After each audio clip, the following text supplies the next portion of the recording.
నమస్కారం అండి. నా పేరు ధనశ్రీ. సో నేను ఈ ధ్యాన ప్రయాణం మొదలుపెట్టి ఇంచుమించిన 5వ తరగతి నుంచి నేను స్టార్ట్ చేశాను ధ్యానం చేయడం. సో ధ్యానం ఎందుకు పిల్లలకి అవసరం ఏముంది, నేను మా అమ్మగారి ద్వారా ధ్యానంలోకి వచ్చాను. మా అమ్మగారు చెప్పేవారు కాన్సన్ట్రేషన్ పెరుగుద్ది, చదువు ఇంకా బాగా వస్తుంది, ఒక 5 నిమిషాలు కళ్ళు మూసుకుని కూర్చో బాగుంటుంది ధ్యానం అంటే. దొంగగా అలా కళ్ళు మూసుకుని చేశానని అట్లా చెప్పేదాన్ని. ఒక 5 నిమిషాలు కూర్చోవడం కూడా చాలా కష్టంగా అనిపించింది. ఎందుకంటే ఆ వయసులో అలా కళ్ళు మూసి కూర్చోవడం, ఏ వయసులో అయినా కళ్ళు మూసి కూర్చోవడం కష్టమే. ఎందుకంటే కళ్ళు తెరిచి ఎంతసేపు అయినా మనం అలా చూస్తూ ఉంటాం, కానీ కళ్ళు మూసుకుని ఒక దాని మీద ధ్యాస పెట్టాలంటే చాలా కష్టం అది. సో ఆ చిన్నప్పుడే మా అమ్మగారు చెప్తూ ఉన్నా నేను అలాగా ఎస్టేట్ చేసుకుంటూ వచ్చాను. అలాగా 5 మినిట్స్ కూడా కళ్ళు మూసుకుని కూర్చోలేని అమ్మాయిని 24 గంటలు కంటిన్యూస్గా ధ్యానం చేశాను. సో ఏంటి అంటే 5 నిమిషాలు కూడా కళ్ళు మూసుకు కూర్చోవడం కష్టం అని ఫీల్ అయిన అమ్మాయిని 24 గంటలు ఎలా కూర్చోగలిగానంటే ఆ ధ్యానంలో ఉన్న మ్యాజిక్ని నేను పొందగలిగాను, ఫీల్ అవ్వగలిగాను. ఇప్పుడు ఎలా అంటే మామిడి పండు బాగుంటుంది అని మాత్రమే మనం చెప్పగలం, తిని చూస్తేనే మనకు ఆ రుచి తెలుస్తుంది. అలా ధ్యానం కూడా అలా చిన్నప్పటి నుంచి ధ్యానం చేస్తూ ధ్యానం ఎన్వైర్న్మెంట్లోనే పెరిగాను, ధ్యానులతోనే పెరిగాను. ఇంకా వేరే ప్రపంచం అంటూ తెలీదు. ధ్యాన సేవ ఇంకిదే ఒక ప్రపంచం. అయితే అప్పటి వరకు ఏదో ధ్యానం చేస్తున్నాను, ఇంట్లో బాగుంది, అంత హ్యాపీ, అంతవరకు అయిపోయింది. ఎప్పుడైతే సార్ పైమా బాధ్యత నాకు ఇచ్చారో అప్పటి నుంచి అసలైన టీచింగ్స్, లెర్నింగ్స్ అనేవి మొదలయ్యాయి. అంటే నేను చాలా కామ్ అనమాట, మాట్లాడడం భయం, నాకు అన్నిటికీ భయపడుతూనే ఉన్నాను. ఈ ధ్యానం చేసిన భయాలు చాలా ఉన్నాయన్నమాట. సో ఎప్పుడైతే నేను సేవ చేయడం, పైమా ద్వారా నేను సేవ చేయడం స్టార్ట్ చేశానో 0 నుంచి హీరోలా ట్రాన్స్ఫర్ అయ్యాను. బికాజ్ ఆఫ్ సేవ. 0 భయం నుంచి కాన్ఫిడెంట్గా తయారయ్యాను, 0 నుంచి హీరోగా తయారయ్యాను.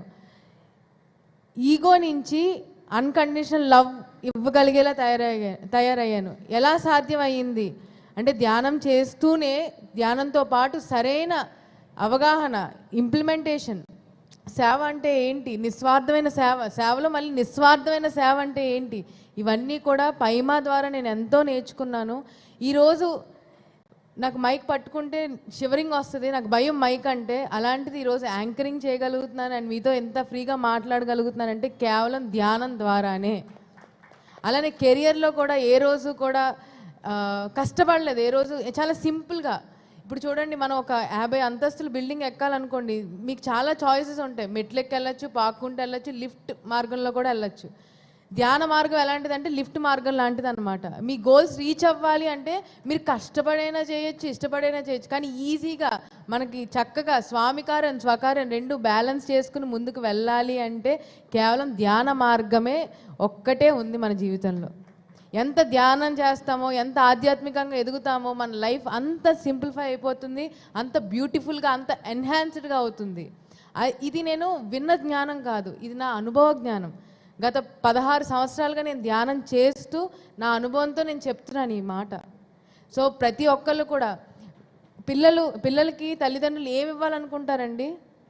ఆనందమైన జీవితం. ఇప్పుడు చదువులు చదివించినా, ఏం చేసినా, ఉద్యోగాలు చేసినా దేనికోసం? రేపు పిల్లలు ఆనందంగా ఉంటారని.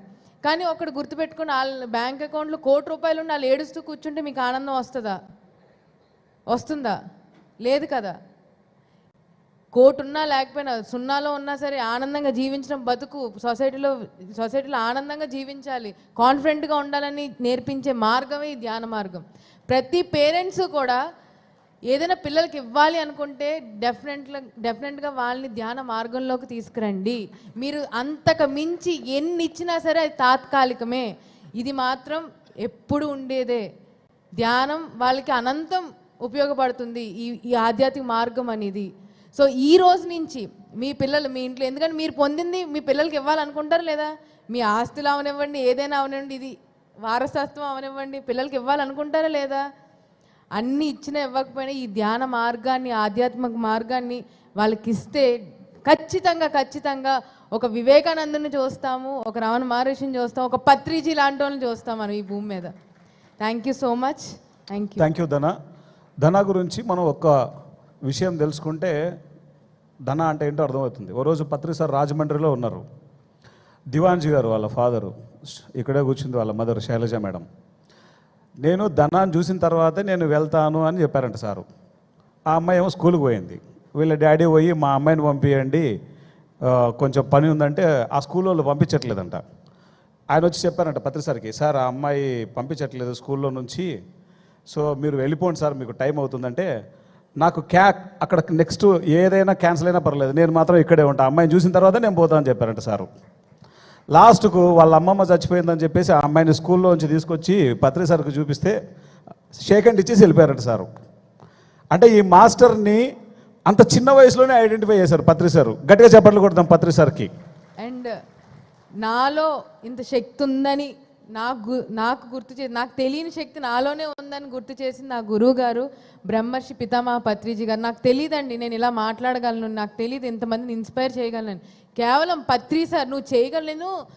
నాకు బాధ వచ్చేది ఇదేంటి పత్రి సార్కి లోపల ఉన్నాయని తెలిసిపోతే అంటాయి కదా, ఆయన తెలియదు నా కెపాసిటీ ఏంటో, నా వల్ల కాదు ఇవన్నీ అని. ఎందుకు నన్ను ఇలా చెయ్యి నువ్వు ఇంకా చెయ్యాలి, ఇంకా చెప్పాలి, ప్రపంచం అంతా తిరగాలని ఎందుకు అంటున్నారు? నేను నా వల్ల కాదు కదా, నేను ఇంట్లోంచి బయటికే రాను, అలాంటిది ఏంటి అని చాలా ముందు ఆ మదనం జరిగిందనమాట. కానీ గురువు చెప్పింది గురితో ఇంప్లిమెంట్ చేశాను నా లైఫ్లో. నా లైఫ్ కూడా అంత అద్భుతంగా ఎన్హాన్స్ అయింది. కేవలం ఈరోజు ధన ఇలా నుంచుని మాట్లాడగలుగుతుంది, ఇంత ఆనందంగా ఉండగలుగుతుంది, కేవలం దానికి కారణం నా గురువు గారైన బ్రహ్మర్షి పితామహ పత్రిజీ గారు. డీప్ గ్రాటిట్యూడ్ అందరి సార్కి. And thank you so much. Thank you Dhana. And about yourself Nagendra briefly.